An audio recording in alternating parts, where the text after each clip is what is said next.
हाल ही में डभोई नगर पालिका की ओर से प्री मानसून कामगिरी करवाई गई थी, जिसके तहत डभोई के थरवासा गांव के तालाब तक पानी का निकाल करने की व्यवस्था करवाई गई थी।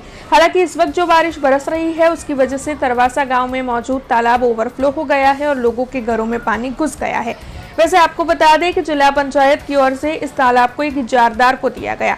इजारदार वहां पर मच्छी उद्योग का कार्य करता है, इसलिए मछलियों को नुकसान ना हो इसके लिए वहां पर जालियां लगाई गई है।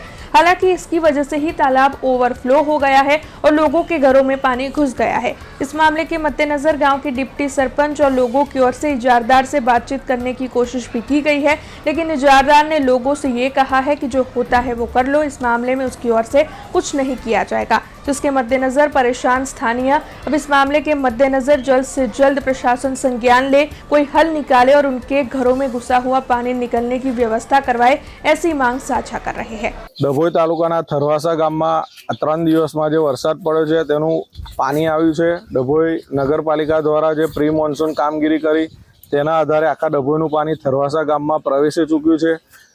થરવાસા ગામનું તળાવ એક ઠરાવના 2022ના ઠરાવના આધારે જિલ્લા પંચાયતમાંથી કોઈ ઇજારેદારને મત્સ્ય ઉદ્યોગ માટે આપેલું છે।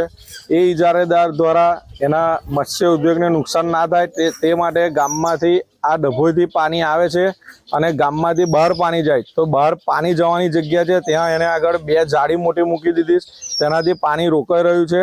ડભોઈથી જે પાણી આવે છે ગામના કેટલાક ફળિયાઓમાં પ્રવેશી ચૂક્યું છે, કેટલાક ઘરોના પગથિયા સુધીને આવી ચૂક્યું છે।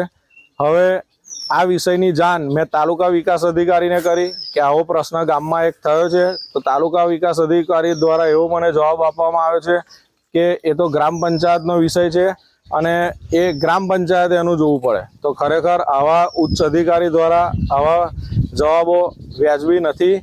જિલ્લા પંચાયતમાંથી આ ફાળવણી થતી હોય એમાં તાલુકા પંચાયતનું ઇન્વોલ્વમેન્ટ હોવું જોઈએ અને તાલુકા પંચાયતના અધિકારીઓએ આવો પ્રશ્ન ચોમાસામાં કોઈના ઘરોમાં પાણી જવાનો આવતો હોય તો એ લોકોએ ચોક્કસથી જે બી ઇજારેદાર હોય એની પર એક્શન લઈને કાયદેસરની કાર્યવાહી કરવી જોઈએ।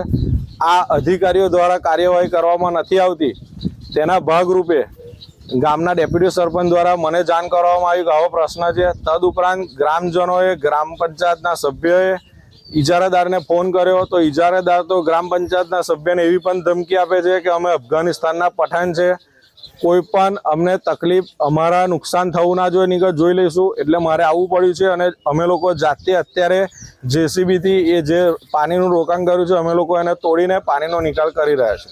हमसे जुड़े रहने के लिए हमारे YouTube चैनल को सब्सक्राइब करें और नई वीडियो की नोटिफिकेशन के लिए बेल आइकॉन को दबाएं।